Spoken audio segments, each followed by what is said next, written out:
Next adjustment को हम समझते हैं जो कि है आपका आउटस्टैंडिंग एक्सपेंसेस।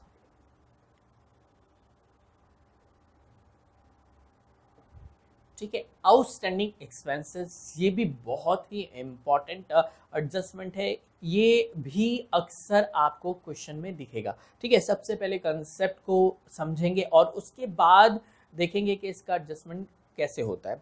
देखिए, आउटस्टैंडिंग एक्सपेंस का मतलब होता है कि एक्सपेंसेस जो कि इनकर हुआ है लेकिन हमने पे नहीं किया है। ठीक है, तो एक्सपेंसेस कौन से हो सकते हैं? हो सकता है डायरेक्ट एक्सपेंसेस हो, मतलब वेजेस हो सकता है। ठीक है, या फिर इनडायरेक्ट एक्सपेंसेस हो, रेंट है, सैलरीज है, इलेक्ट्रिसिटी है, बहुत सारे हैं एक्सपेंसेस। तो ये सारे एक्सपेंसेस इनकर हो गए हैं लेकिन हमने अभी इन्हें पे नहीं किया है।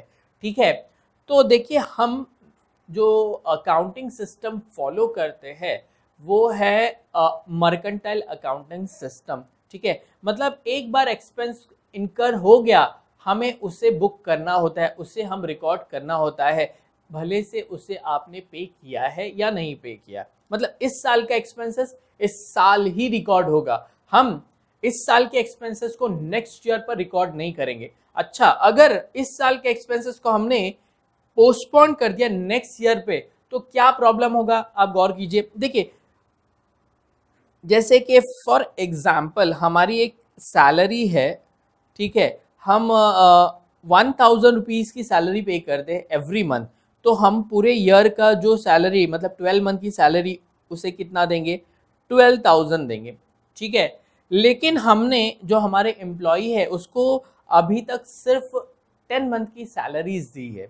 ठीक है, तो हमारे जो अकाउंट है उसमें एंट्रीज 10 हमने सैलरीज की एंट्री की है, salary account debited to cash bank, इस तरह 10 एंट्रीज आपने ऑलरेडी कर दी है। ठीक है, सो वो जो अकाउंट है सैलरी का वो क्लोज होकर ट्रायल बैलेंस के डेबिट में आया होगा, मतलब 10,000 डेबिट पे आया होगा। ट्रायल बैलेंस के डेबिट से आपने फाइनल अकाउंट के प्रॉफिट एंड लॉस अकाउंट में उसे पोस्ट किया है इस तरह, टू सैलरीज कितना? 10,000। ठीक है, लेकिन हमें सैलरी रिकॉर्ड कितना करना चाहिए? 12,000, क्योंकि जो एम्प्लॉई है उसने जो सर्विस दी है हमें पूरे 12 मंथ की दी, हमने पे नहीं किया उसे 2 मंथ का। ठीक है, तो जो 2 मंथ की जो सैलरी वो तो ये साल की सैलरी, ये साल का एक्सपेंसेस है, हम उससे पोस्टपोन करके नेक्स्ट ईयर नहीं ले जा सकते। अगर हमने ऐसा किया तो इस साल का जो एक्सपेंसेस कम रिकॉर्ड होगा और प्रॉफिट आपका बढ़ जाएगा, और अगले साल आप एक्सपेंसेस ज्यादा रिकॉर्ड करेंगे और प्रॉफिट उस साल का कम हो जाएगा। मतलब आपका जो प्रॉफिट का जो कैलकुलेशन है वो रॉन्ग हो जाएगा, ये आउटस्टैंडिंग की वजह से। ठीक है, तो हम क्या करेंगे? हम एडजस्टमेंट करेंगे। तो देखिए 10,000 ऑलरेडी हमने पे किया है, हमें रिकॉर्ड करना है 12,000। ठीक है, सो हम इसमें ऐड करेंगे कितना? 2,000। तो अब सैलरी कितनी होगी? 12,000 हो गई। ठीक है, सो हमने क्या किया? आउटस्टैंडिंग को ऐड किया, जो एक्सपेंस है उसमें आउटस्टैंडिंग को हमने ऐड किया। क्या ये क्लियर है? तो इफेक्ट आपने समझ लिया। आउटस्टैंडिंग जो एक्सपेंस है वो जो रिस्पेक्टिव एक्सपेंस है उसमें ऐड होता है। क्लियर है? तो आइए एक बार एडजस्टमेंट को देखते हैं। मैंने कहा था एडजस्टमेंट के दो इफेक्ट होंगे, एक डेबिट होगा, एक क्रेडिट होगा, तो समझते हैं।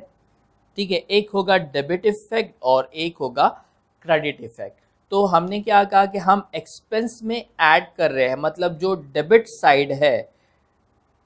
साइड है हम उसमें ऐड कर रहे हैं, तो ये जो एडजस्टमेंट का इफेक्ट है वो डेबिट इफेक्ट होगा। ठीक है, सो हम डेबिट इफेक्ट क्या कह रहे हैं कि ऐड इन रिस्पेक्टिव एक्सपेंसेस। ठीक है, आपका डेबिट इफेक्ट हो गया। अब हम क्रेडिट की बात करते हैं कि क्रेडिट में कहां पर जाएगा। तो ये आउटस्टैंडिंग एक्सपेंसेस अभी भी पेबल है, आप पे करोगे ना, आप पे करोगे, कब पे करोगे? आप नेक्स्ट ईयर पे करोगे, तो ये पेबल है। पेबल मतलब लायबिलिटी हो गया आपका, तो ये जाएगा आपकी बैलेंस शीट में लायबिलिटी साइड। तो बैलेंस शीट की लायबिलिटी साइड कौन सी होती है? क्रेडिट साइड होती है। तो हम यहाँ लिखेंगे balance sheet liability side. Clear है? तो हमने अभी तक दो एडजस्टमेंट सीखा है, एक क्लोजिंग स्टॉक सीखा है। क्लोजिंग स्टॉक के दो इफेक्ट होते हैं, एक होता है ट्रेडिंग अकाउंट के क्रेडिट में और दूसरा इफेक्ट होता है बैलेंस शीट के असेट साइड पे। सेकेंड एडजस्टमेंट हमने सीखा आउटस्टैंडिंग एक्सपेंसेस। आउटस्टैंडिंग एक्सपेंसेस हम जो भी एक्सपेंस है उसमें ऐड करेंगे और दूसरा जो इफेक्ट होगा वो बैलेंस शीट के लायबिलिटी साइड पे जाएगा।